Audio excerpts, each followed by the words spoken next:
আসসালামু আলাইকুম। শুরু করতে যাচ্ছি আমি পদ্মজা উপন্যাসের 23তম পর্ব। নূরজাহান শক্ত করে পদ্মজার হাত ধরেন, ক্ষীণ সুরে বললেন, ঘরে আহো, পরে কইতাছি। কান্নার শব্দ ধীরে ধীরে কমে যাচ্ছে। নূরজাহান পদ্মজাকে নিয়ে নিজের ঘরে ঢুকেন। আমির চেয়ার টেনে বসার জন্য প্রস্তুত হতেই নূরজাহান হৈ হৈ করে উঠলেন, তুই বইতেছস কেন? আমির হকচকিয়ে গিয়ে বলল, মানে? বউয়ের ধারে আর থাউন যাইব না। আইস কাইল রাত্রি, মুসলমানদের কাল রাত্রি পালন করতে নেই, গুনাহগার হবেন, বলল পদ্মজা। তার মাথা নত। প্রথম দিন এসেই কথা বলা ঠিক হয়েছে কিনা ভাবছেন। মুখের উপর কথা শুনে নূরজাহান কড়া চোখে তাকান। পদ্মজা দেখার পূর্বে সেকেন্ডের কয়েক মধ্যে চোখের দৃষ্টি শীতল রূপে নিয়ে আসেন। তিনি পদ্মজাকে প্রশ্ন করলেন, গ্যারামের রেওয়াজ ফালাইয়া দেওয়ান যাইব? নূরজাহানের কণ্ঠ স্বাভাবিক। পদ্মজা নির্ভয়ে চোখ তুলে তাকান। বলল, যা পাপ তা করতে নেই দাদু। জেনে শুনে ভুল রেওয়াজ সারা জীবন টেনে নেওয়া উচিত না। আমার কথা শুনে রাগ করবেন না। তুমি কি আজ জামাইয়ের লগে থাকতে চাইতেছ? নূরজাহানের কণ্ঠ গম্ভীর। এমন প্রশ্নে পদ্মজা ভয় পেয়ে যায় এবং লজ্জায় আরক্ত হয়ে ওঠে। আমতা করে বলে, না না, তা তেমন কিছুই না। পদ্মজা আর চোখে আমিরকে দেখে আবার চোখের দৃষ্টি নত করে ফেলল। আমির নূরজাহানকে জড়িয়ে ধরে বলল, আমি যাচ্ছি বুড়ি। এরপর পদ্মজার দিকে তাকিয়ে হাত নেড়ে কোমল কণ্ঠে বিদায় জানালো, আল্লাহ হাফেজ পদ্মবতী। পদ্মজা নতজানু অবস্থায় মাথা নাড়ালো। আমির ঘর থেকে বেরিয়ে যায়। পদ্মজা ধীরে ধীরে মাথা উঁচু করে নূরজাহানকে দেখে। ঢোক গিলে বলে, রাগ করেছ দাদু? নূরজাহান হাসলেন। পদ্মজার এক হাত ধরে বিছানার কাছে নিয়ে যান। বললেন, আমার বইন্দু ঠিক কথাই কইছে, গুসা করতাম ক্যারে। পদ্মজা স্বস্তির নিঃশ্বাস নিল। নূরজাহান বললেন, তুমি বও, আমি জ্যোৎস্নার মারে ভাত দাওনের কথা কই আইতাছি। আমি খেয়েছি দাদু। তখন খাওয়ালেন আম্মা। ব্যাগটা কই? শাড়িটা খুইলা আরেকটা পরো, সিঁদুর রঙেরটা পরবা। বলতে বলতে নূরজাহান ব্যাগ থেকে সিঁদুর রঙের শাড়ি বের করলেন। পদ্মজার দিকে এগিয়ে দিলেন। পদ্মজা হাত বাড়িয়ে শাড়ি নিল। জানতে চাইল, কোথায় পাল্টাবো? খাড়াও, দরজা লাগাই দিই, ঘরেই পাল্টাও। আমারে শরম পাইয়া লাভ নাই, তোমার যা আমারও তা। পদ্মজা শাড়ি হাতে নিয়ে চারপাশে চোখ বুলিয়ে শাড়ি পাল্টানোর মতো উপযুক্ত জায়গা খুঁজতে থাকে। পালঙ্কের পিছনের চোখ পড়ে। পদ্মজা সেদিকে গিয়ে শাড়ি পাল্টে নিল। এরপর নূরজাহানের উদ্দেশ্যে প্রশ্ন ছুড়ে দিল, দাদু তখন কাঁদছিল কে? নূরজাহান বিছানায় বসতে বসতে জবাব দেন, আমার খলিলের বড় ছেঁড়ার বউ। পদ্মজা 2 কদম এগিয়ে আসে। আগ্রহ ভরে জানতে চায়, কেন কাঁদছিল? ওনাকে কি ঘরে আটকে রাখা হয়েছে? বউ, আমার ধারে বউ। পদ্মজা নূরজাহানের সামনে ঝুঁকে বসে। নূরজাহান বললেন, তোমার চাচা হৌরের বড় স্যারের বউ রুম্পার গত বৈশাখে মাথা খারাপ হইয়া যায়। এরে ওরে মারতে আসে। কেউরে চিনে না, নিজের স্বামীরও চিনে না। আলমগীর তো এখন ঢাকায় থাহে। আমির তো গ্যারামে আইসা অনেক দিন হইল। আলমগীরের শহরের আমিরের কামটা করতেছে। এর লাগেই তো আলমগীর বিয়াতে আসিল না। রুম্পার তোমার হৌরিরে দানিয়া মারতে গেছিল। এই জন্য আপনারা ঘরে আটকে রাখেন ওনাকে? হুট করে কেন এমন হলেন? পদ্মজা আটকে উঠে জিজ্ঞাসা করল। নূরজাহান এদিক ওদিক তাকিয়ে কি যেন দেখলেন। এরপর সতর্কতার সাথে ফিসফিসিয়ে বললেন, বাড়ির পিছে বড় জঙ্গল আছে, দোষী জায়গা, ভুলেও ওইখানে যাইও না। রুম্পা শনিবার ভর দুপুরে গেছিল। এর পরের দিন জ্বর উঠে আর এমন পাগল হইয়া যায়। এগুলো তেনাদের কাজ, রাতে নামলন নাই। তুমি মাশাআল্লাহ চাঁদের টুকরা, ভুলেও ওই দিকে যাইও না, ক্ষতি হইব। নূরজাহানের কথা শুনে পদ্মজার গায়ের পশম দাঁড়িয়ে পড়ে। মনে মনে ভাবে, অবিশ্বাস্য, ভয় পেয়ে কারো মাথা খারাপ হয়ে যায়। পদ্মজা উৎসুক হয়ে জিজ্ঞাসা করে, ওনাকে ডাক্তার দেখানো হয়েছে? হ, দেখানো হয়েছে তো। শহরে 2 বার লইয়া গেছে। কবিরাজ আইলো, কেউই ভালা কইরা দিতে পারে নাই। আচ্ছা, এসব বাদ দাও এখন। এই বাড়িতে যখন বউ হইয়া আইসো সবই জানবা। খালি বাইরে কইও না এই খবর, গ্রামের কেউ জানে না। রাইত হইছে, ঘুমাও। নূরজাহান শুতে শুতে বললেন, হুনো জামাইয়ের কাছে কইলাম যাইবা না। না না, যাব না। বুঝলা বইন, তোমার দাদা হরের বিয়ার প্রথম রাইতে লুকাইয়া লুকাইয়া আমারে তুইলা নিজের ঘরে লইয়া গেছিল। আদর্শ কইরা ভোর রাইতে পাড়াইয়া দিছিল। আমি সুডো আসিলাম, তাই ডরে কইলজা শুকাইয়া গেছিল। বলতে বলতে নূরজাহান জোরে হেসে ওঠেন। পদ্মজা মৃদু করে হাসেন। নূরজাহান ডান দিকে কাত হয়ে শুয়ে পড়েন। পদ্মজা ধীরে ধীরে এক কোণে কাচুমাচু হয়ে শুয়ে পড়েন। কি অদ্ভুত সব! সাধারণ বিয়ের রাতে নতুন বউয়ের ঘুমানোর সুযোগ পায় না। জামাইয়ের বাড়ির মানুষেরা সারাক্ষণ ভিড় করে ঘেঁষে থাকে। পদ্মজা দীর্ঘশ্বাস ছাড়ল। হারিকেনের আগুন নিভু নিভু করে জ্বলছে, নিভে যাবে যে কোনো মুহূর্তে। কেটে যায় অনেকক্ষণ, ঘুম আসছে না। দেহ অচেনা অনুভূতি ছেয়ে যাচ্ছে। আচমকা পদ্মজা ভ্রু কুঁচকে ফেলে, কান খাড়া করে ভালো করে শোনার চেষ্টা করে। আবার কাঁদছে। রুম্পা মিনমিনিয়ে কাঁদছে। পদ্মজা স্পষ্ট শুনতে পাচ্ছে। সে ধরফরিয়ে উঠে বসে। সাথে সাথে নূরজাহান পদ্মজার দিকে ফিরেন। জানতে চান, ডরাইতাছো? উনি আবার কাঁদছেন। সারাবেলাই কান্দে, এইসবে কান্দিও না, ঘুমাইয়া পড়ো। পদ্মজা উসখুস করতে করতে শুয়ে পড়ে। হারিকেন নিভে যায়। নূরজাহান ঘুমে তলিয়ে যান। নাক ডাকছেন তিনি। নাক ডাকার তীব্রতা অনেক, যা পদ্মজার বিরক্ত করে তোলে। পদ্মজা ঘুমানোর চেষ্টা করে। হাজার ভাবনার ভিড়ে এক সময় ঘুমিয়ে পড়ে। শেষ রাতে ঘুমের ঘরে অনুভব করে হাঁটুতে কারো হাতের ছোঁয়া। পদ্মজা চোখ খুলে। মুখের সামনে কেউ ঝুঁকে রয়েছে। পদ্মজা ধরফরিয়ে উঠে চিৎকার করে উঠল, কে? সঙ্গে সঙ্গে পুরুষ অবয়বটি ছুটে বেরিয়ে যায়। পদ্মজা কাঁপতে থাকলো। শরীর বেয়ে ঘাম ছুটছে। ভয়ে ঠোঁট শুকিয়ে কাট। সে নূরজাহানকে ভয়ার্ত সুরে ডাকে, দাদু, দাদু। নূরজাহান একটু নড়ে আবার ঘুমিয়ে পড়লেন। পদ্মজা আর ডাকলো না। সে ঘন ঘন নিঃশ্বাস নিয়ে নিজেকে সামলানোর চেষ্টা করে। তার চোখের দৃষ্টি দরজার বাহিরে। মস্তিষ্ক ভাবছে, দরজা তো লাগানো ছিল, বাহির থেকে কেউ কিভাবে ঢুকলো? নাকি এর মাঝে দাদু টয়লেটে গিয়েছিল? পদ্মজার বুক হাঁপুড়ের মতো ওঠানামা করছে। সে জিহ্বা দিয়ে শুকনো ঠোঁট ভিজিয়ে নিল। একটু ভয় ভয় করছে। কে এসেছিল? এভাবে গায়ে হাত দিচ্ছিল কেন? পদ্মজার চোখ খিচে ছি বলে আগন্তুকের প্রতি ঘৃণা প্রকাশ করে। বাকি রাতটুকু আর ঘুম হলো না তার। ভয়টা কমেছে। এই জায়গায় পূর্ণা থাকলে হয়তো পুরো বাড়ি চেঁচিয়ে মাথায় তুলে ফেলতো। পদ্মজা মনে মনে আল্লাহর কাছে প্রার্থনা করে এরকম ঘটনা পূর্ণার জীবনে না আসুক। একদম গুড়িয়ে যাবে, উঠে দাঁড়াতে পারবে না। পূর্ণার কথা মনে পড়তেই পদ্মজার বুকটা হু হু করে উঠল, কান্না পায়। অন্যদিন পাশে পূর্ণা থাকে, আজ নেই। ফজরের আজান পড়তেই নূরজাহান চোখ খুললেন। বিছানা থেকে নেমে দেখেন পদ্মজা জায়নামাজে দাঁড়ালো মাত্র। তিনি প্রশ্ন করলেন, ওযু করলা কই? জি, কলপারে। চিনছো কেমনে? পদ্মজা হাসলো, বলল, খুঁজে বের করেছি। নূরজাহান চোখ মুখ শক্ত করে বলেন, নতুন বউ রাইতের বেলা একলা ঘোরাঘুরি কইরা কল খোঁজার কি দরকার আসিল? আমারে ডাকতেই পারতাম। পদ্মজা মাথা নত করে অপরাধী সুরে বলল, ক্ষমা করবেন দাদু। কি কাল আইলো? আচ্ছা, পড়ো, এখন নামাজ পড়ো। নূরজাহান অসন্তুষ্ট ভাবে নিয়ে ঘর থেকে বেরিয়ে যান। পদ্মজার দুই চোখ ছলছল করে উঠে। যখন টের পেল এখনই সে কেঁদে দিবে, দ্রুত ডান হাতের উল্টো পাশ দিয়ে চোখের জল মুছে এরপর নামাজে মন দিল। পদ্মজাকে কাতান শাড়ি পরানো হয়েছে। বৌভাতের অনুষ্ঠান চলছে। সে এক বিশাল আয়োজন। বিয়ের চেয়েও বড় করে বৌভাতের অনুষ্ঠান হচ্ছে। অলন্দপুরের বাইরে থেকেও মানুষ আসছে পদ্মজাকে দেখার জন্য। আটপাড়ার প্রতিটি ঘরের মানুষ তো আছেই। পদ্মজার চারপাশে মানুষের গিজগিজ। রাতে ঘুম হয়নি। পরনে ভারী শাড়ি, গহনা, এতে মানুষ চারিদিকে। সব মিলিয়ে পদ্মজার নাজেহাল অবস্থা। মাথা নত করে বসে আছে সে। আপা! পূর্ণার কণ্ঠ শুনে মুহূর্তে পদ্মজার ক্লান্তি উড়ে যায়। চোখেতে চোখ তুলে তাকায়।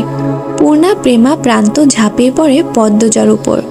পূর্ণা আওয়াজ করে কেঁদে উঠে বলল, রাতে আমার ঘুম হয়নি আপা। পদ্মজার গলা জ্বলছে। প্রেমা পূর্ণা প্রান্তকে দুই হাতে জড়িয়ে ধরে চাপা কণ্ঠে বললেন, আমারও ঘুম হয়নি বোন। আপা চলো বাড়ি চলো, কাইল যাইব, আইজ না, এখন পদ্মজার আমরার বাড়ি সেরি। লাবণ্য বলল। সে সবে মাত্র এই ঘরে ঢুকলো, পদ্মজার জন্য খাবার নিয়ে এসেছে। পূর্ণা রাগ নিয়ে বলে, আমার বোন আমি নিয়ে যাব। আমাদের আপা আমরা নিয়ে যেতে এসেছি, বলল প্রান্ত। রানী প্রান্তর কান টেনে ধরে বলল, পেকে গেছিস তাই না? ছাড়ো রানী আপা, ব্যথা পাচ্ছি। ওরে আম্মা, তুই শুদ্ধ ভাষাও শিক্ষা লাইছস? রানী অবাক হয়ে জানতে চাইল। প্রান্ত অভিজ্ঞদের মতো হেসে বলল, ইয়েস। যারা যারা প্রান্তকে চিনে সবার চোখ কটর থেকে বেরিয়ে আসতে চাইল। প্রান্ত একটি ইংরেজি শব্দ বলেনি, যেন মাত্রই এখানে বজ্রপাত ঘটালো। রানী চোখে মুখে বিস্ময় ভাব রেখে বলল, এইটা মুন্না না অন্য কেউ? আমি মুন্না না, আমি প্রান্ত, প্রান্ত মোড়ল। প্রান্তের বলার ভঙ্গি দেখে সবাই হেসে উঠল।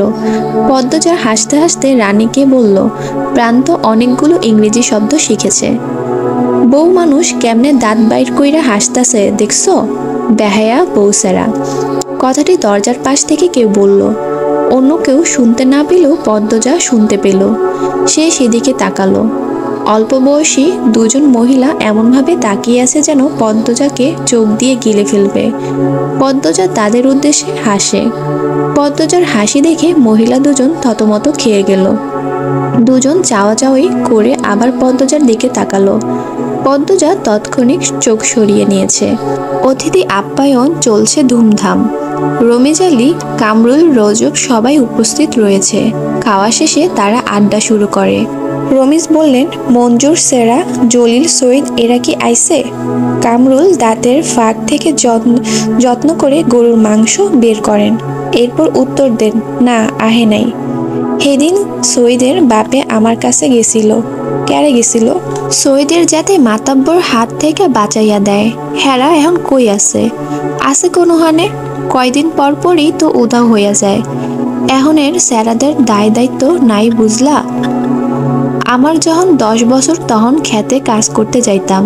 কামরুলের কথা উপেক্ষা করে রমিজ অন্য প্রসঙ্গ তুললেন। ক্ষমতা যার বেশি, হ্যার সুখ বেশি। আমার মাইয়াডা নির্দোষ আসিল, তবুও কেমনটা করছিল সবাই।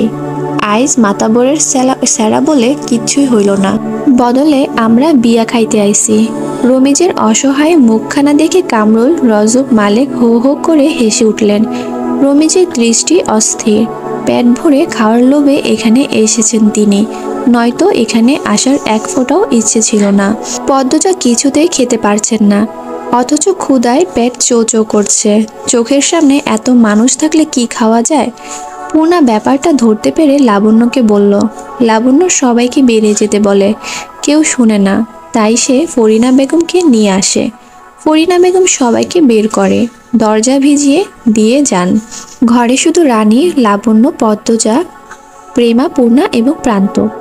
পদ্মজা খাওয়ার জন্য প্রস্তুত হয়। পূর্ণা বলে, আপা আমি তোমাকে খাইয়ে দিই। পদ্মজা অবাক হয়ে তাকালো, ঠোঁটে ফুটে মিষ্টি হাসি। পূর্ণা অনুমতি অপেক্ষা না করে এক লোকমা ভাত বাড়িয়ে দিল। পদ্মজার দুই চোখ ছলছল করে ওঠে। পূর্ণা কখনো খাইয়ে দেয়নি, এই প্রথম খাওয়াতে চাইছে। পদ্মজা হা করে। লাবণ্য হেসে বলে, আমার এমন একটা বইন যদি থাকতো। আমি তোর বইন না, বলল রানী। লাবণ্য চোখ মুখ শক্ত করে বলল, জীবনে খাইয়ে দিছস, আবার বইন কইতে আইসস যে? তুই খাইয়ে দিয়েছস? পূর্ণা তো ছোট, তুইও ছোট। আগে পদ্মজা খাওয়াইছে, এরপর পূর্ণা। আচ্ছা ভাত লই আয়, খাইয়া দিমু। রানী বলল, এখন পেট ভরা। এখন তো তোর পেট, নাক, মাথা সবই ভরা থাকবো। দুই বোনের ঝগড়া দেখে পূর্ণা, পদ্মজা হাসে। কি মিষ্টি দুজন, ঝগড়াতেও যেন ভালোবাসা রয়েছে। লাবণ্যের চেয়েও রানী বেশি সুন্দর, তবে লাবণ্যকে দেখলে বেশি মায়া লাগে। লাবণ্য যে রাগী দেখলেই বোঝা যায়। গতকাল কি রাগটাই না দেখালো। ঘরে ঢুকলো আমির। আমিরকে দেখেই পদ্মজা সংকুচিত হয়ে গেল। রানী প্রশ্ন করল, এহানি কি দাদাভাই? পদ্মজাকে নিয়ে যেতে হবে, ও খাচ্ছে। আচ্ছা, খাওয়া শেষ হলে নিয়ে যাব। বলতে বলতে আমির পদ্মজার সামনে বসলো। লাবণ্য জিজ্ঞাসা করলো, কই নিয়ে যাবা? আম্মার ঘরে। কেন? আম্মা বলছে নিয়ে যেতে। আম্মা একটু আগেই দেখে গেল। আমির হকচকিয়ে গেল, আমতামতা করে বলল, ও তাই নাকি? রানী তীক্ষ্ণ দৃষ্টিতে আমিরকে পরখ করে নিয়ে বলল, দা ভাই, মিথ্যা বলছো কেন? মিথ্যে? আমি? অসম্ভব। আম্মার না দাদু বলছে নিয়ে যেতে। এই তোরা যা তো, তোদের বান্ধবীরা আসছে, যা। উদয় ঘ্যান ঘ্যান শুরু করছিস। লাবণ্য কথা বাড়াতে চাচ্ছিল না। রানী টেনে নিয়ে যায়, প্রান্ত প্রেমাও বেরিয়ে যায়। তারা বাড়ি থেকে পরিকল্পনা করে এসেছে, একসাথে পুরো হাওলাদার বাড়ি ঘুরে দেখবে। পূর্ণা খাইয়ে দিচ্ছে। পদ্মজা আমিরের উপস্থিতি বিব্রত হয়ে উঠেছে, খাবার চিবুতে পারছে না। আমির পদ্মজাকে বলল, বড় ভাবি বলল রাতে নাকি ঘুমাওনি। না, হ্যাঁ, আসলে ঘুম আসেনি। ঘুমাবে এখন? না না, কি বলছেন, বাড়ি ভর্তি মানুষ। পদ্মজা দ্রুত বলল, আমিরের চোখের দিকে তাকিয়ে। কথা শেষ হতেই চোখ নামিয়ে নিল। আমির বলল, আচ্ছা খাও, আমি আসছি। আপনি কি রাতে দাদুর ঘরে এসেছিলেন? আমির চলে যাওয়ার জন্য দাঁড়িয়েছিল। এই কথা শুনে চমকে তাকালো। পদ্মজার দিকে ঝুঁকে জানতে চাইল, কেন? কেউ কি এসেছিল তোমার ঘরে? আমিরের এমন ছটপটানি দেখে পদ্মজা খুব অবাক হলো। সে অবাক চোখে তাকিয়ে থেকে বলল, হ্যাঁ এসেছিল, শেষ রাত্রিতে। আচ্ছা বলে হন্তদন্ত হয়ে বেরিয়ে গেল আমির। পদ্মজা পেছন ডাকলো, শুনল না আমির।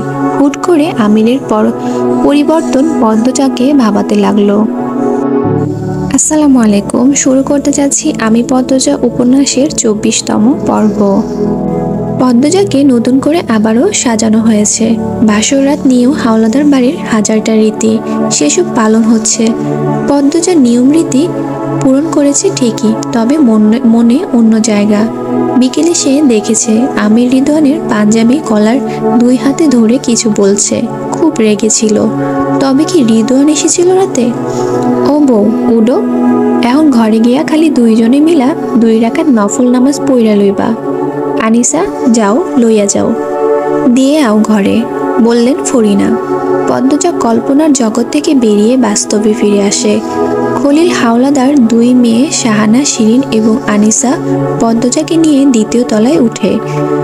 আমিরের ঘরে ঢুকতে আর কয়েক কদম বাকি। পদ্মজা ঘুমটা আড়াল থেকে চোখ তুলে তাকায়। দরজার গোলাপ ফুল দিয়ে সাজানো, টকটকে লাল গোলাপ। হাওলাদার বাড়ির গোলাপ বাগান অলন্দপুরের খুবই জনপ্রিয়। পদ্মজার শুভ্র শীতল অনুভূতি হয়, কত সুন্দর দেখাচ্ছে। ঘরে ঢুকতেই তাজা গোলাপ ফুলের ঘ্রাণ শরীর মন অবশ হয়ে আসে। শুধু বিছানা নয়, পুরো ঘর লাল গোলাপ দিয়ে সাজানো। শাহানা পদ্মজাকে বিছানায় বসিয়ে দিল। এরপর বলল, ডরাইবা না, রাইডটা উপভোগ করবা। এমন রাইড জীবনে একবারই আসে। পদ্মজার লজ্জায় মরি মরি অবস্থা, সারা দেহ থেকে যেন গরম ধোঁয়া বের হচ্ছে। আনিসা সবকিছু ঘুরে ঘুরে দেখছে। এক সময় বলল, আমার বাসর রাতটাও হুবহু এইরকম ছিল। চারিদিক গোলাপের ঘ্রাণ, ফুলের ঘ্রাণে ভালোবাসা আরো জমে উঠেছিল। এই বাড়ির বৌদেরই কপাল। আমরা এই বাড়ির সেরি হইয়াও জামাইয়ের বাড়িতে বাসর রাইতে ঘর কাগজের ফুল দিয়ে সাজানি দেখতে হইছে, বলল শিরিন। আনিসা কণ্ঠে অহংকার ভাব নিয়ে অদ্ভুত ভঙ্গিতে বলল, এসব পেতে যোগ্যতা লাগে, যোগ্যতা ছাড়া ভালো কিছু পাওয়া যায় না। আমি উচ্চশিক্ষিত এবং সুন্দর ছিলাম, ভালো কিছু পাওয়ার যোগ্য ছিলাম, তাই পেয়েছি। আর পদ্মজা যথেষ্ট সুন্দরী, গ্রামে থেকেও পড়ালেখা খুব ভালো, তাই সেও যোগ্য। তোমাদের না আছে পড়াশোনা, না আছে কোনো ভালো গুণ, গায়ের রঙও ময়লা, কাগজের ফুলই তোমাদের জন্য ঠিক ছিল। আনিসার কথাগুলো শুনতে পদ্মজার খুব খারাপ লাগে। কোনো মানুষকে এভাবে বলা ঠিক না। শিরিন হৈ হৈ করে উঠল, এই রূপ বেশি দিন থাকবে না ভাবি, এত দেমাগ ভালো না। বিয়ার এতদিন হইছে, একটাও বাচ্চা দিতে পারছো? পারো নাই, তাইলে এই গরম অহংকার দিয়া কি হইব? সন্তান ছাড়া নারীর শোভা নাই। আনিসা রেগে মেগে ফুঁসে উঠে, গলা উঁচু করে বলে, সমস্যা আমার নাকি তোমাদের পেয়ারার ভাইয়ের, সেটা খোঁজ নাও। আমি এখনই জাফরকে সব বলছি। এতদিন পর বাড়িতে এসেছি এসব নোংরা কথা সহ্য করতে, অপমান সহ্য করতে? কালকেই চলে যাব আমি। আনিসা রাগে কাঁদতে কাঁদতে বেরিয়ে যায়। পদ্মজা হতবাক। শাহানা শিরিনকে ধাক্কা দিয়ে বলল, এত কিছু কেন কইতে গেলি? জানোস না এই সেরি কেমন? আমি হ্যার বড় হইয়াও হ্যারে কিছু কই না, এখন আরেক ভেজাল হইব। যা হওয়ার হইয়া যাক, আমরারে কেমনে পায়ের ঠেলতেছিল দেহ নাই? এইটা তো আমরার বাপের বাড়ি, এত কথা কেন শুনতে হইব? শিরিনের কণ্ঠ কঠিন, সে আজ এর শেষ দেখিয়ে ছাড়বে। নতুন বউরার সামনে এমনটা না করলেও হইতো। ও পদ্ম, তুমি বেজার হইও না, এরা সবসময় এমনে লাইগা থাকে। পদ্মজা হাসার চেষ্টা করে। শাহানা দরজার বাইরে তাকিয়ে দেখে আমির আসছে নাকি। রাত তো কম হলো না। শাহানা আরো অনেকক্ষণ সময় নিয়ে পদ্মজাকে বুঝালো কি কি করতে হবে, কিভাবে স্বামীর আঁচল বেঁধে রাখতে হয়। পদ্মজা সব মনোযোগ সহকারে শুনে। আমির ঘরে ঢুকতে শাহানা শিরিন বেরিয়ে গেল। আমির দরজা লাগিয়ে পালঙ্কের পাশে এসে দাঁড়ায়। পদ্মজা পালঙ্ক থেকে নেমে আমিরের পা ছুঁয়ে সালাম করে। আমির দুই হাতে পদ্মজাকে আঁকড়ে ধরে দাঁড় করায়। অনুভব করে পদ্মজা কাঁপছে। প্রচণ্ড শীতে মানুষ যেভাবে কাঁপে ঠিক তেমন। আমির দ্রুত ছেড়ে দেয়, বলে, পানি খাবে? পদ্মজা মাথা নাড়িয়ে জানায় সে পানি খাবে। আমির এক গ্লাস পানি এগিয়ে দেয়। পদ্মজা এক নিঃশ্বাসে ঢকঢক করে পানি শেষ করে। সারা শরীর কাঁপছে। শাহানা শিরিন বের হতেই বুকে হাতুড়ির পেটা শুরু হয়। ঘরে 4টা হারিকেন জ্বালানো, যেদিকে চোখ যায় সেখানেই লাল গোলাপ ফুলের ঘ্রাণে চারদিক মৌ মৌ করছে। এমন পরিবেশে বিয়ের প্রথম রাতে পরপুরুষকে স্বামীরূপে দেখা কোনো সহজ অনুভূতি নয়। আমির গ্লাস নিতে এগিয়ে আসলে পদ্মজা আঁতকে উঠে এক কদম পিছিয়ে যায়। আমির একটু শব্দ করেই হাসে। পদ্মজা ভীতু ভীতু চোখে তাকায়। আমির বলে, হাতে গ্লাস নিয়ে সারা রাত কাটাবো নাকি? দাও আমার কাছে। আমির গ্লাস টেবিলের উপর রেখে আসে। পদ্মজা পালঙ্কের এক কোণে চুপটি করে বসে আছে। তার ডান পা অনবরত কাঁপছে, মনে মনে দোয়া করছে মাটি যেন ফাঁক হয়ে যায় আর সে তার ভেতর ঝাঁপ দিয়ে পাতালে হারিয়ে যেতে চায়। নয়তো লজ্জায় আড়ষ্টতায় প্রাণ এখনই গেল বুঝি। আমির দূরত্ব রেখে পদ্মজার সোজাসুজি বসে। পদ্মজা এক পাজে কাঁপছে, স্পষ্ট দেখা যাচ্ছে। তার দৃষ্টি অস্থির, এদিক ওদিক তাকাচ্ছে। আমির মজা করে জানতে চাইল, পালানোর পথ খুঁজছো নাকি? না না, না তো, বলল পদ্মজা। তাহলে কি খুঁজছো? পদ্মজা নিরুত্তর রইল। আমির পদ্মজার আরো কাছে এসে বসে। এক হাতে পদ্মজার এক হাত ছুঁতে পদ্মজা ও মা গো বলে চিৎকার করে ওঠে। আমির পদ্মজার আকস্মিক চিৎকারে থতমত খেয়ে গেল। পদ্মজা ভয়ে ঢোক গিলে। সময়টা যেন যাচ্ছেই না। সে যদি পারত পালিয়ে যেত। ভয়ঙ্কর অনুভূতিদের খেলা চারিদিকে। আমির হাঁ করে পদ্মজার দিকে অনেকক্ষণ তাকিয়ে থাকে। এরপর দূরে গিয়ে বসে। পদ্মজাকে বলল, আমার সাথে সহজ হওয়ার চেষ্টা করো, আমার দিকে ফিরে বসো, গল্প করি। পদ্মজা আমিরের দিকে ফিরে বসে, তবে দৃষ্টি বিছানার চাদরে নিবন্ধন। আমি প্রশ্ন করে, আমার সম্পর্কে কতটুকু জানো? খুব কম, মিনমিনিয়ে বলল পদ্মজা। আমি তোমার চেয়ে 12 বছরের বড়, জানো? এখন জানলাম, তবে আপনার আচরণ ছোটদের মতো। পদ্মজা মৃদু হেসে আমিরের চোখের দিকে তাকিয়ে বলল। আমির বলল, আমার চরিত্রের বৈশিষ্ট্য আরও আছে। বুঝতে পেরেছি, আপনার কথাবার্তা এখন বড়দের মতো মনে হচ্ছে। ঢাকা আমার ব্যবসা, শুনেছি। আমার সাথে তোমাকেও ঢাকা যেতে হবে। আচ্ছা, এই বাড়ির চেয়েও বিশাল বড় বাড়ি আমি একা থাকি। যতক্ষণ বাইরে থাকবো তোমাকে একা থাকতে হবে। ভয় পাওয়া যাবে না। আমি ভয় পাই না, আমাকে তো ভয় পাচ্ছ। আমির হেসে বলল। পদ্মজা নিরুত্তর। কথা বলো, কি বলবো? আচ্ছা আসো, একটা মজার খেলা খেলি। পদ্মজা উৎসুক হয়ে তাকালো। আমির বলল, দুজন দুজনের চোখের দিকে তাকিয়ে থাকবো। যার চোখের পলক আগে পড়বে সে হেরে যাবে। পদ্মজা খেলতে রাজি হয়। এই খেলাটা সে পূর্ণার সাথেও খেলেছে। পদ্মজা অনেকক্ষণ এক ধ্যানে তাকিয়ে থাকতে পারে, তাই তার আত্মবিশ্বাসে আছে সে জিতবে। বরাবরই জিতে এসেছে। আমির 1, 2, 3 বলে খেলা শুরু করে। একজন আরেকজনের দিকে তাকিয়ে থাকে এক ধ্যানে। পদ্মজা খুঁটিয়ে খুঁটিয়ে আমিরকে পরখ করে। আমিরের চুল খাড়া করে উল্টা দিকে ফেরানো, থুতনির নিচে কাটা দাগ, গালে হালকা দাড়ি, শ্যামলা গায়ের রং, ঘন ভ্রু, চোখের পাপড়ি, পরেছে সাদা পাঞ্জাবি। এত বেশি ভালো লাগছে দেখতে। আমির পদ্মজার রূপে আগে থেকেই দেওয়ানা, তার উপর এতক্ষণ তাকিয়ে থেকে অনুভূতি দরফরা অবস্থা। সে মুগ্ধ হওয়ার কণ্ঠ বলল, পৃথিবীর সবচেয়ে সুন্দর নারী আমার বউ। কি ভাগ্য আমার, আপনিও সুন্দর। কথাটা মুখ ফুসকে বলে ফেলল পদ্মজা। যখন বুঝতে পারলো লজ্জায় মাথা নত করে ফেলল।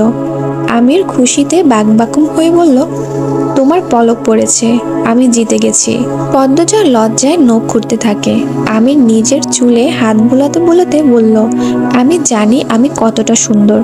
রংটা একটু কালো হতে পারে, তবে আমি সুন্দর। তোমার মুখে শোনার পর থেকে ধরে নিলাম পৃথিবীর সেরা সুন্দর পুরুষের নাম আমির হাওলাদার। পদ্মজার দুই ঠোঁট নিজেদের শক্তিতে আলগা হয়ে গেল। সে আমিরের দিকে তাকিয়ে ভাবছে, মানুষ নিজের প্রশংসা নিজে কিভাবে করতে পারে। আমিরের ভাব দেখে মনে হচ্ছে সে সত্যি পৃথিবীর সেরা সুন্দর পুরুষ। পদ্মজা ফিক করে হেসে দিল। আমির তাকালো, বলল, হাসছো কেন? পদ্মজা হাসি চেপে বলল, কই না তো। আপনার আম্মা বলেছিলেন 2 রাকাত নফল নামাজ আদায় করতে। আমার আম্মা তোমার আম্মা না? এখন থেকে আপনার আম্মা না, শুধু আমার আম্মা বলবে। গয়নাগাটি নিয়ে নামাজ পড়বে, অস্বস্তি হবে না? খুলো এবার। পদ্মজা অবাক হয়ে জানতে চাইল। শিরিন আপা বললেন গয়নাগাটি নাকি স্বামী খুলে দেয়। তাহলে? আমি তীক্ষ্ণ চোখে তাকায়, ঠোঁটে বাঁকা হাসি নিয়ে বলল, তাই নাকি? দাও খুলে দেই।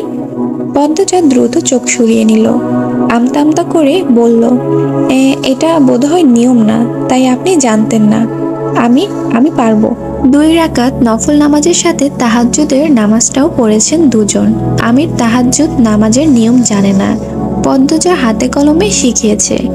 আমিরও মন দিয়ে শিখেছে এবং নামাজ পড়েছে। এরপর পদ্মজা জানালার সামনে গিয়ে দাঁড়ালো। জানালার সামনে বিশাল বড় জঙ্গল। সে আমিরকে প্রশ্ন করল, এই জঙ্গলে নাকি কি আছে? আমির পদ্মজার প্রশ্ন শুনেনি। সে একদৃষ্টি তাকিয়ে আছে পদ্মজার দিকে। গায়ে কোনো অলংকার নেই, খোলা চুল কোমর অবধি এসে থেমেছে। মধ্যরাতের বাতাসে তার চুল মৃদু দুলছে। আমির অনুভূতিকে প্রশ্রয় দেয়। পদ্মজার কোমর পেছন থেকে 2 হাতে জড়িয়ে ধরে পদ্মজা কেঁপে উঠে বড় করে নিঃশ্বাস নেওয়া অনুভব করে গভীরভাবে। পদ্মজার হৃৎপিণ্ড থমকে যায়, পায়ের তলার মাটি শিরশির করে ওঠে।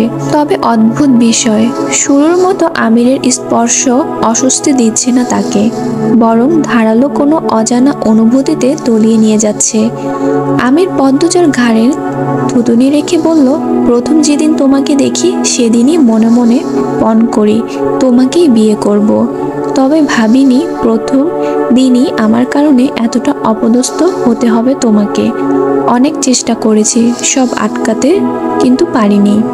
সেদিনই বাড়ি ফিরে আব্বাকে বলি আমি বিয়ে করতে চাই পদ্মজাকে। প্রথম কেউ রাজি হচ্ছিল না, পরে রাজি হয়ে যায়। মনে হচ্ছে চোখের পলকে তোমাকে পেয়ে গেছি। পদ্মজা নিশ্চুপ।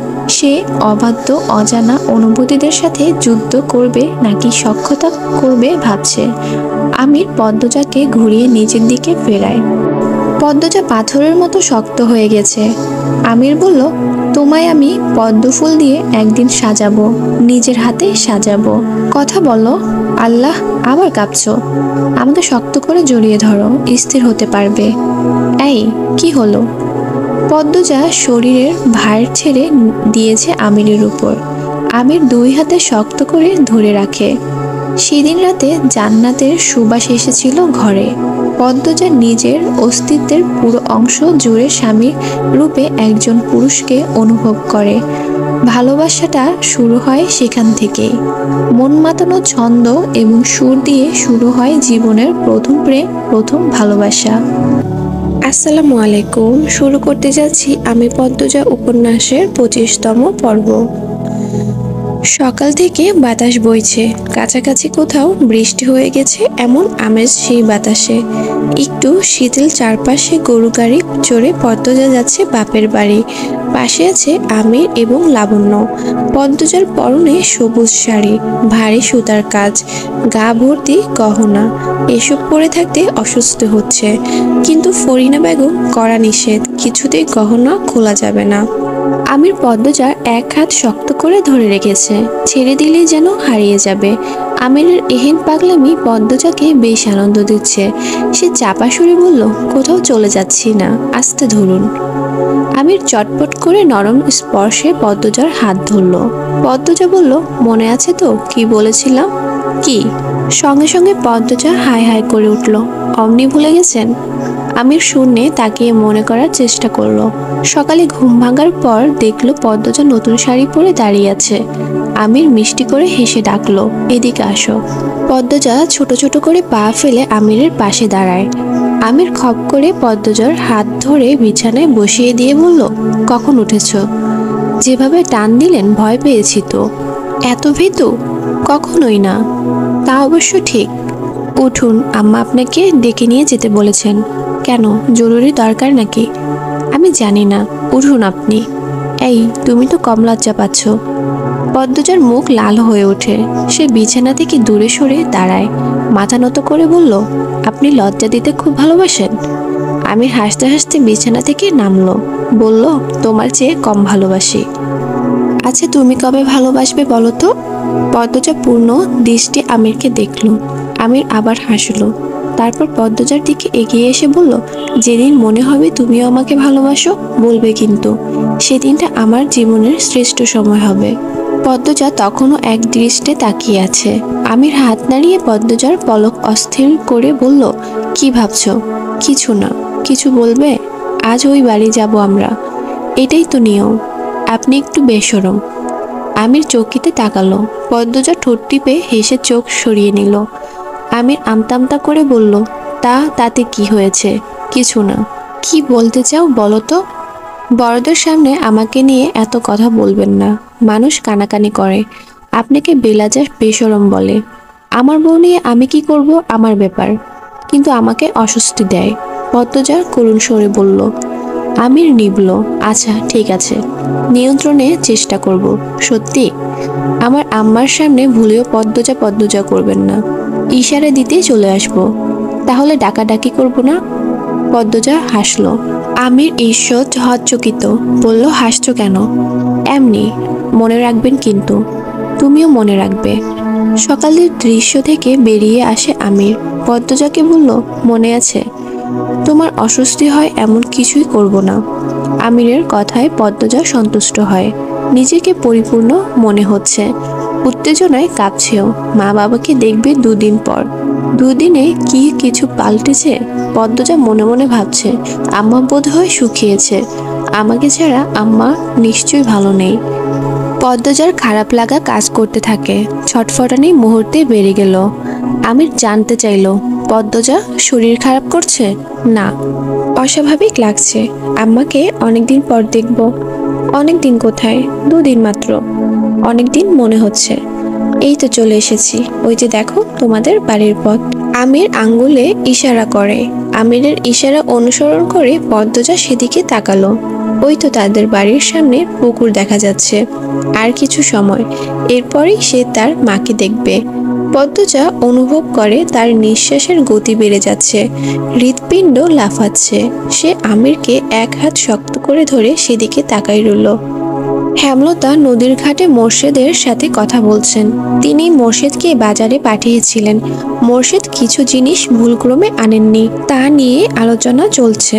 ঠিক আলোচনা নয়, হেমলতা বলছেন। মোর্শেদ নৌকায় বসে শুনছেন। তিনি কথা বলার সুযোগই পাচ্ছেন না। হেমলতা নিঃশ্বাস নিতে চুপ করেন। তখনই মোর্শেদ বললেন, অহনে যাইতাছি, সব লইয়া হেরপর আইয়াম। এখন গিয়ে হবেটা কি বলতো? হঠাৎ ওরা চলে আসবে। আমি যাইয়াম আর আইয়াম। বলতে বলতে মোর্শেদ নৌকা ভাসিয়ে দূরে চলে যান। হেমলতা ক্লান্তি ভরা দৃষ্টি নিয়ে স্বচ্ছ জলের দিকে তাকিয়ে থাকেন। পূর্ণার চিৎকার ভেসে আসে কানে। তিনি চমকে ঘুরে তাকান। পূর্ণা আপা আপা বলে চেঁচাচ্ছে বাড়িতে। হেমলতা বিড়বিড় করেন, এসে গেছে আমার পদ্ম। তিনি ব্যস্ত পায়ে হেঁটে বাড়ির উঠোনে আসে। সঙ্গে সঙ্গে ফুলের মতো সুন্দর মেয়েটা হামলে পড়ে বুকের উপর। আম্মা আম্মা বলে জান ছেড়ে দেয়। হেমলতার এত বেশি আনন্দ হচ্ছে যে হাত দুটো তোলার শক্তি পাচ্ছেন না। চোখ বেয়ে 2 ফোঁটা জল গড়িয়ে পড়ে। তিনি 2 হাতে শক্ত করে পদ্মজাকে জড়িয়ে ধরেন। শূন্য বুকটা চোখের পলকে পূর্ণ হয়ে উঠেছে। পদ্মজা নিশ্চয়ই বুঝে যাবে 2 রাত তার আম্মা ঘুমোয়নি। চক্ষুদার নিশ্চিন্তে আরাম করতে পারেনি। বুঝতেই হবে পদ্মজাকে। পদ্মজা ঘন ঘন লম্বা করে নিঃশ্বাস টানছেন। স্পষ্ট একটা ঘ্রাণ পাচ্ছে সে, মায়ের শরীরের ঘ্রাণ। পারলে যেন পুরো মাকে এক নিঃশ্বাসে নিজের মধ্যে নিয়ে যেত সে। হেমলতা পদ্মজার মাথায় আলতো করে ছুঁয়ে দিয়ে বললেন, আর কাঁদিস না, এই তো আম্মা, আছি তো। তোমাকে খুব মনে পড়েছে আম্মা। আমারও মনে পড়েছে। হেমলতা চোখের জল ঠোঁট গড়িয়ে গলা অবধি পৌঁছেছে। তিনি অশ্রু মিশ্রিত ঠোঁটে পদ্মজার কপালে চুমু দেন। আমির হেমলতার পা ছুঁয়ে সালাম করতে নেয়। হেমলতা ধরে ফেলেন। আমিরের মাথায় হাত বুলিয়ে দিয়ে বলেন, লাগবে না বাবা। আমির বিনীত কণ্ঠ বলল, ভালো আছেন আম্মা? ভালো আছি। তুমি ভালো আছো তো? আমার মেয়েটা কান্নাকাটি করে জ্বালিয়েছি খুব। ভালো আছি আম্মা, একটু আধটু জ্বালিয়েছি। কথা শেষ করে আমির আর চোখে পদ্মজার দিকে তাকালো। পদ্মজা ফোঁপাচ্ছে। হেমলতা অনেকক্ষণ চেষ্টা করে পদ্মজাকে নিয়ন্ত্রণে আনেন।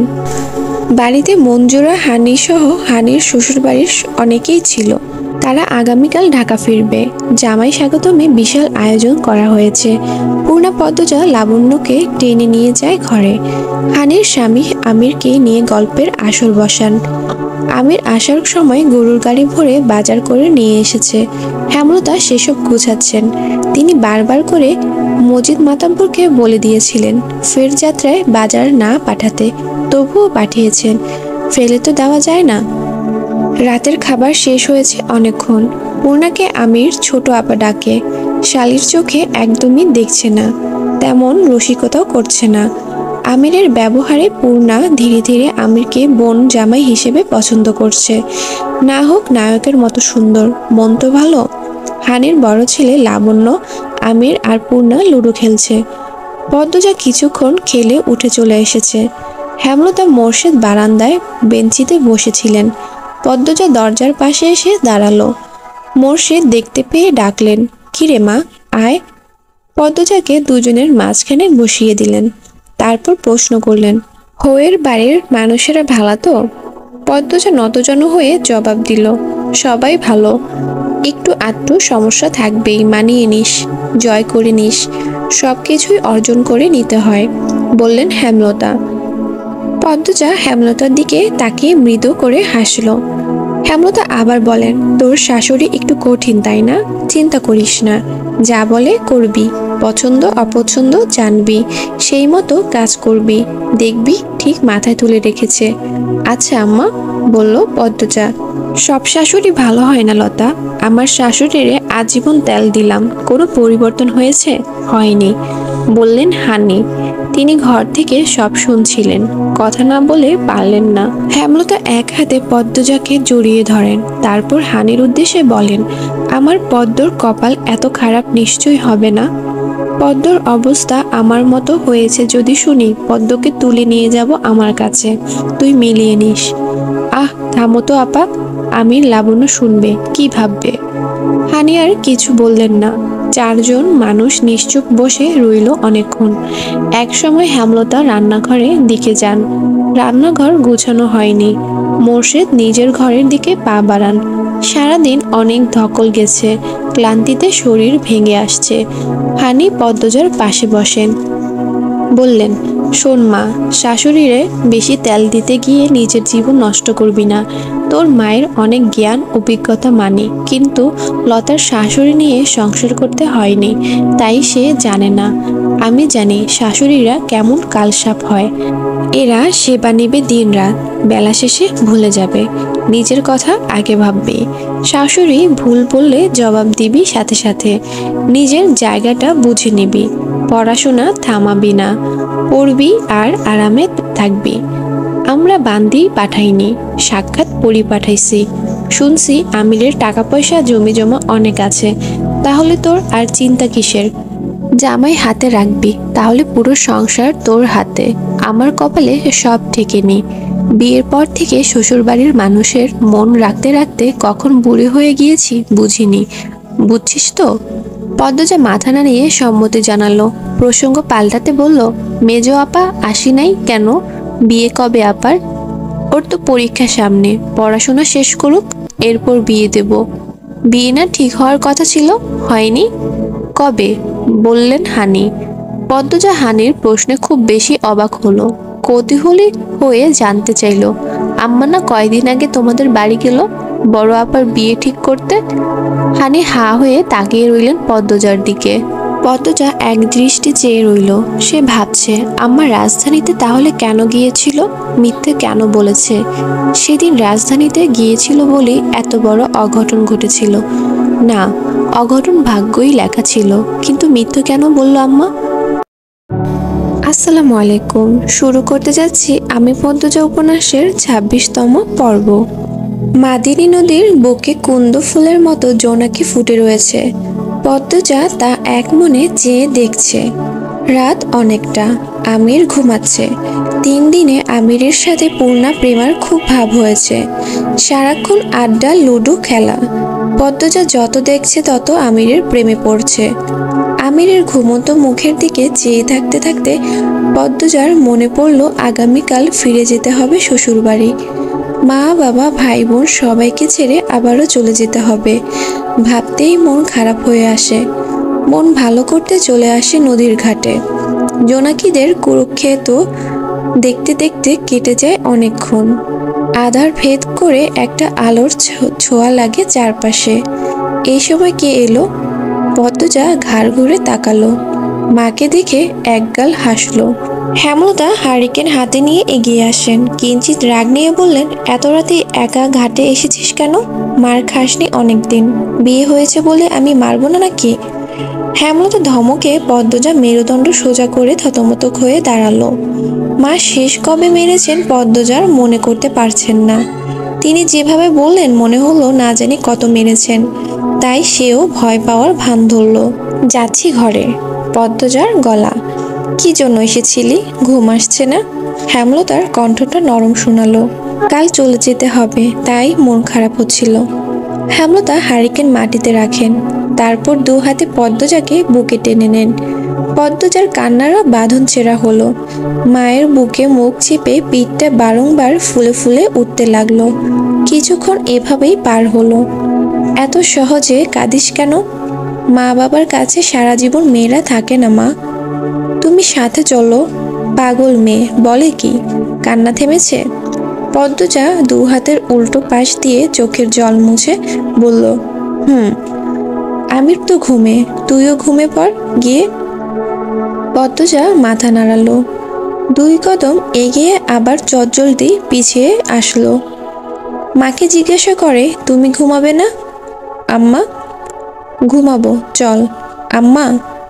হেমলতা হারিকেন হাতে নিয়ে পদ্মজার চোখের দিকে তাকালেন। পদ্মজা বলল, তোমার জীবনের সবটা আমাকে বলেছ, কিছু আড়ালে থাকলে সেটাও বলো না আম্মা। কেন মনে হলো আরো কিছু আছে?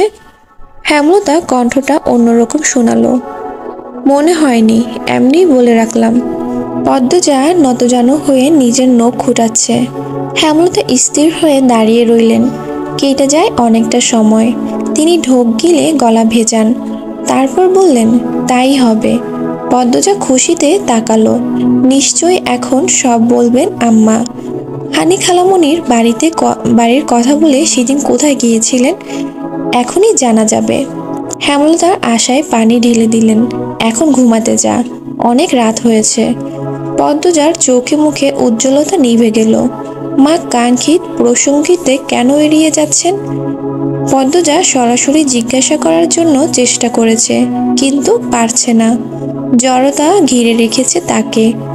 মা সবসময় নিজ থেকে সব বলেন। নিশ্চয়ই কোনো কারণে এই বিষয়ে চুপ আছেন। পদ্মজা মনে মনে নিজেকে সান্ত্বনা দিল, একদিন আম্মা বলবে, অবশ্যই বলবে।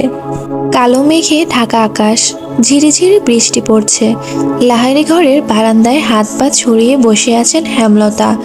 সন্ধ্যার আজান পড়বে, চারপাশে এক মায়াবী ঘন ছায়া, মনে বিষাদময়। পদ্মজা দুপুরে মোড়ল বাড়ি ছেড়েছে। বিদায় মুহূর্তটা একটুও স্বস্তির ছিল না। মেয়েটা এত কাঁদতে পারে? তবে হেমলতার চোখ শুকনো ছিল। মায়ের চোখ শুকনো থেকে কি পদ্মজা কষ্ট পেয়েছিল কে জানে।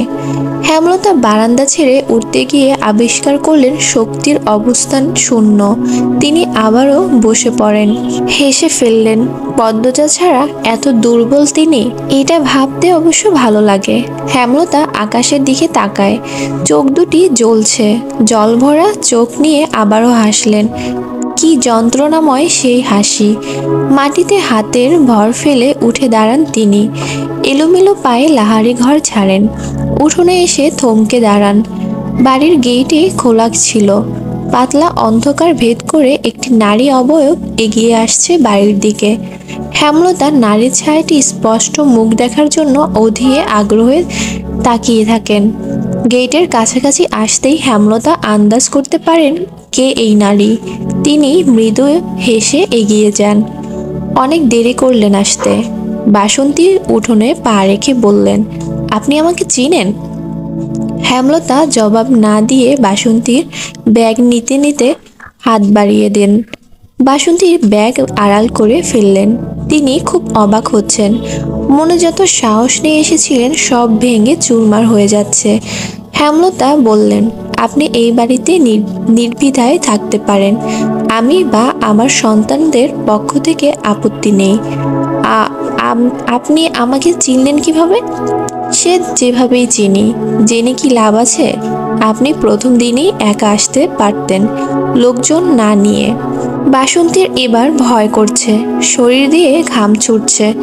একটা মানুষ সতীন দেখে এত স্বাভাবিক কি হতে পারে? তিনি তো ভাবছিলেন যুদ্ধ করে স্বামীর বাড়িতে বাঁচতে হবে। বাসন্তীর ধবধবে সাদা চামড়া লাল বর্ণ ধারণ করে। হেমলতার কথা দৃষ্টি এত ধারালো মনে হচ্ছে তার। হেমলতা বাসন্তীকে চুপ দেখে বললেন, আপনি বিব্রত হবেন না, এটা আপনারও সংসার, আসুন। হেমলতা আগে আগে এগিয়ে যান। বারান্দা অবধি এসে পিছনে ফিরে দেখেন বাসন্তী ঠায় দাঁড়িয়ে আছেন। হেমলতা কথা বলার জন্য প্রস্তুত হন। তখনই একটা পুরুষালী হুঙ্কার ভেসে এলো, তুমি এইখানে আইসো কেন? মোর্শেদের কণ্ঠে শুনে বাসন্তী কেঁপে উঠল। মোর্শেদকে এড়িয়ে একজন বনেদি লোকের প্রতি ক্ষণিকের জন্য আকৃষ্ট হয়ে পড়েছিলেন তিনি। এরপর থেকেই মোর্শেদ এবং তার সম্পর্কে ফাটল ধরে। মোর্শেদ ত্যাগ করে তাকে, কিন্তু তিনি একসময় বুঝতে পারেন কোনটা ভুল কোনটা সঠিক। সংসারের প্রতি টান অনুভব করে ফিরে আসতে চান। মোর্শেদ জায়গা দিলেন না। ততদিনে মোর্শেদ দ্বিতীয় স্ত্রীর প্রতি ভালোবাসা উপলব্ধি করে ফেলেন।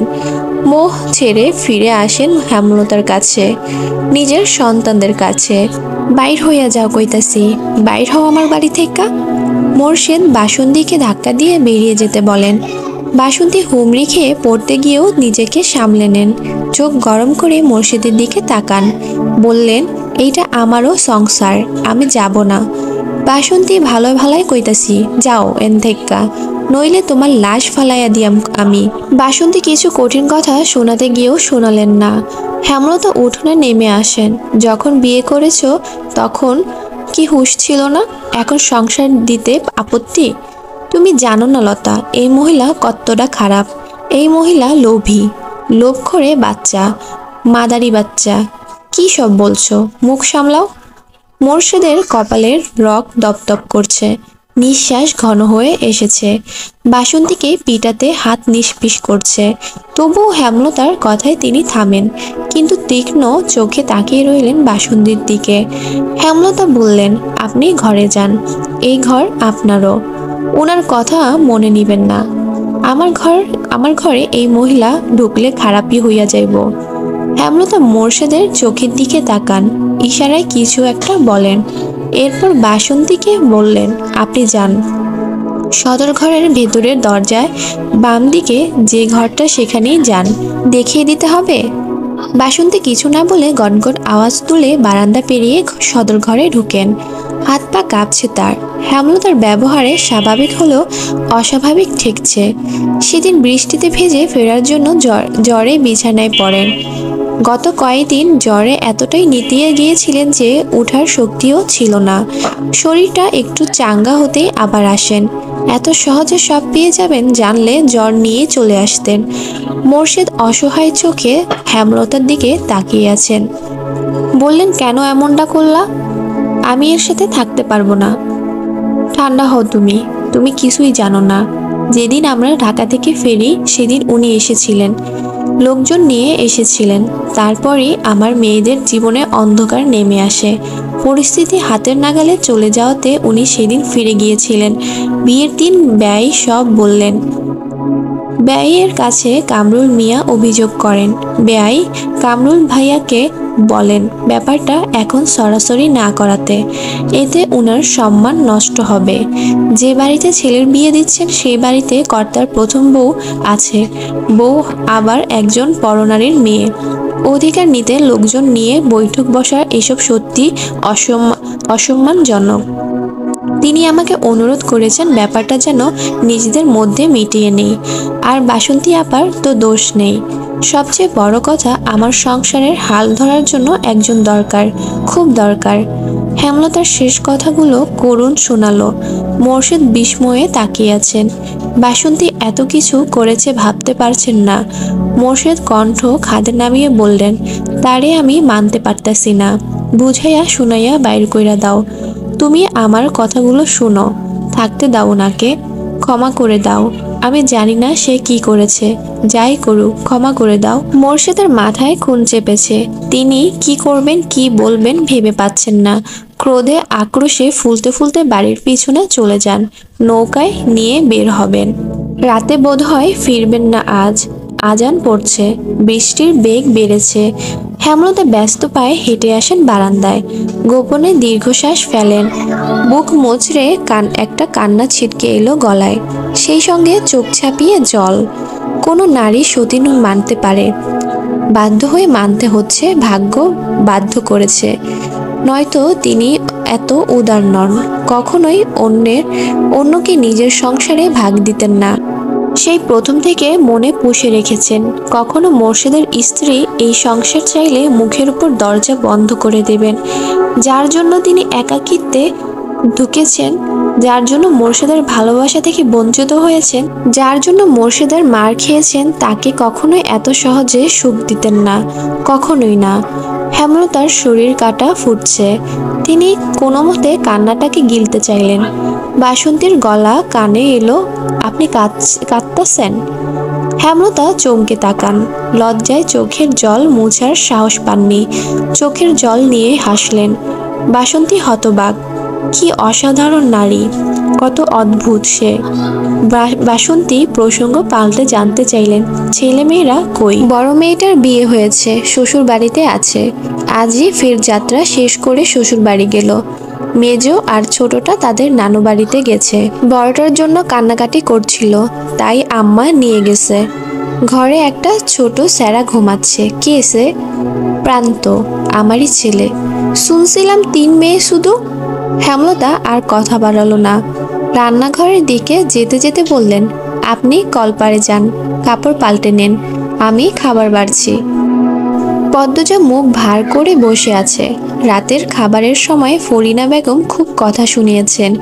কঠিন সুরে বলেছেন, বাপের বাড়ির আহ্লাদ মিটাইয়া আইসনিতে, আর কোনোদিনই যাইতে কইবা না। এইটাই তোমার বাপের বাড়ি, স্বামীর বাড়ি। আর তোমার ভাই বোনদের কইয়া সবসময় আনাগোনা না করতে। বাড়ির কাছে বইলা সবসময় আইতে হইব, এইটা কথা না, চোখে লাগে।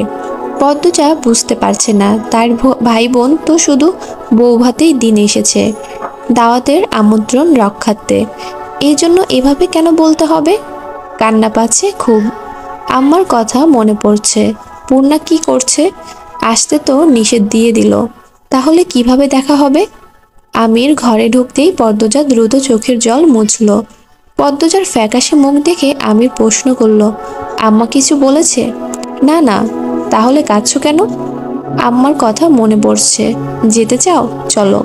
ও মা, কি কথা এত রাতে? আর দুপুরে না আসলাম? তাহলে মন খারাপ করো না, আমরা আবার যাব কয়েকদিনের মধ্যে। বাইরে অনেক হাওয়া বইছে। পদ্মজা জানালা লাগাতে গেল, তখন একটা চিৎকার শুনতে পেল। আমির তা লক্ষ্য করে বলল, বড় ভাবির চিৎকার। রুম্পা ভাবি। পাগলের মতো আচরণ তার, পাগলই বলে সবাই। পদ্মজা কৌতূহল নিয়ে আমিরের সামনে এসে দাঁড়ালো। আপনার মনে হয় কেউ ভয় পেয়ে মানসিক ভারসাম্য হারাতে পারে? অসম্ভবের কি আছে? আমার কাছে খটকা লাগছে, ওনার সাথে অন্য কিছু হয়েছে। আমি তো এইটুকুই জানি। আমির চিন্তিত হয়ে বলল। পদ্মজা বলল, আপনি ওনার সাথে দেখা করাবেন আমার? আঘাত করবে তোমাকে, বাধাই তো থাকে। অনুরোধ করছি। পদ্মজাকে হাত জোর করে অনুরোধ করতে দেখে আমির সায় দিল। আচ্ছা, ভরে নিয়ে যাব। তখন সবাই ঘুমে থাকে।